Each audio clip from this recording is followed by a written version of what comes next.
mga kababayan, sir. This is Jump, the Filipino channel ang inyong pong lingkod. So today is December 15, 2025.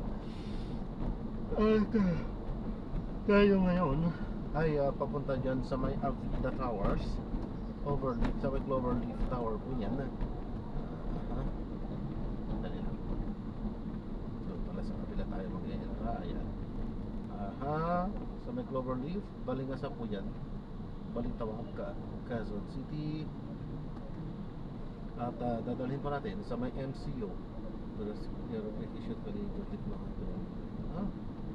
So sa may MCO,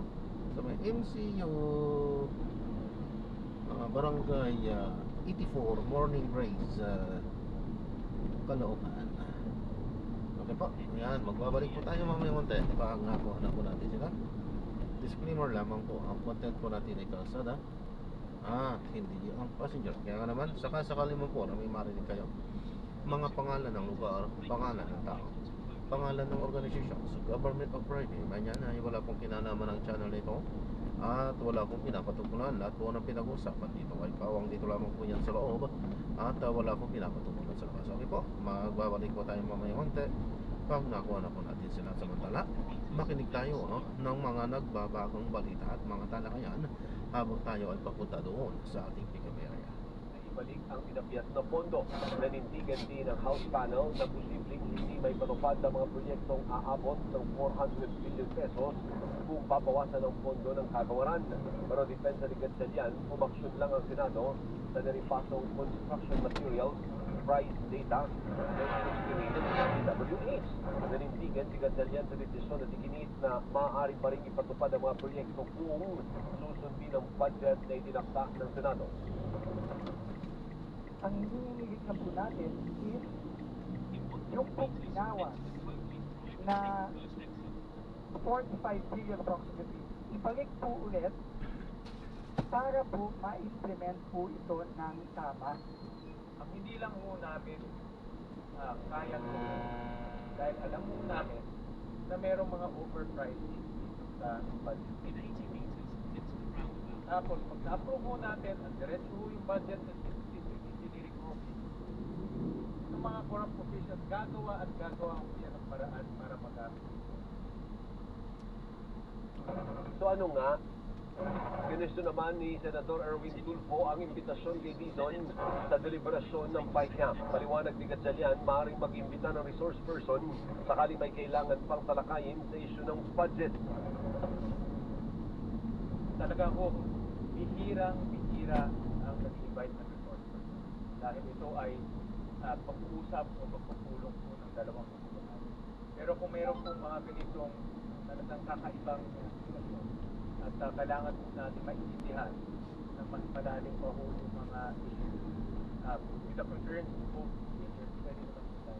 So ika nga, bicameral conference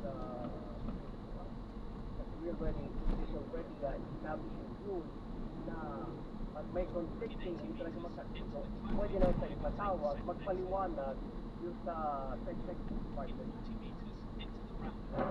Nagtapos ang deliberasyon ng PAICAM pasado alas 10:30 kagabi at nakatakdang ituloy ngayong araw. Pero hindi pa po settled yung dagdag budget sa DPWH na gusto mangyari ngayon ni Dizon. Hindi pa nasisettle yan hanggang ngayon. So, meron pa rin tanong, yes or no? Ako na. Dito na rin sa Bicameral Conference Committee ang 33 billion pesos na budget para naman sa farm-to-market road sa susunod na taon. Tumagal ng 2 oras ang pagsalakay sa pondo para sa farm-to-market road kung saan nagkasagutan pa ang ilang senador. Nauna nang natuklasan ng nilang anomalyang farm-to-market road project sa Mindanao. Kabilang ang 3 proyektong hindi matagpuan at proyektong idineklarang completed kahit nagsisimula pa lang ang pagbubuhos ng semento. Ay talaga naman. Sinita rin ang sinasabing farm-to-market road o kalsadang sinasabing papunta sa Sabungan sa hatid na papuntang palengke. Naaprubahan ang budget dahil sa probisyong ang Department of Agriculture na ang mangunguna sa proyekto at hindi ang DPWH.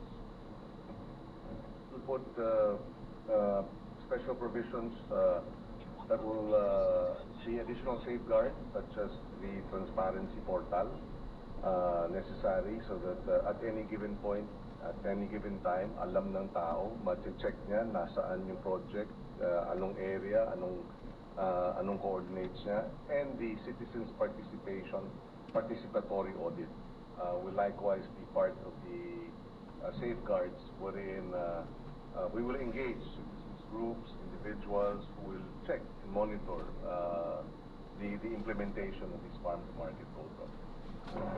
Inaprobahan din ng BICAM ang 961 trillion pesos na pondo para sa Department of Education at attached agencies, kabilang ang 57 billion pesos para sa So na-drop na natin sila.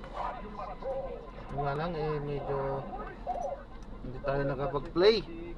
Alam na natin ang dahilan kung bakit. ano naman. Okay, paalam po. Sa bahagi ng LRT1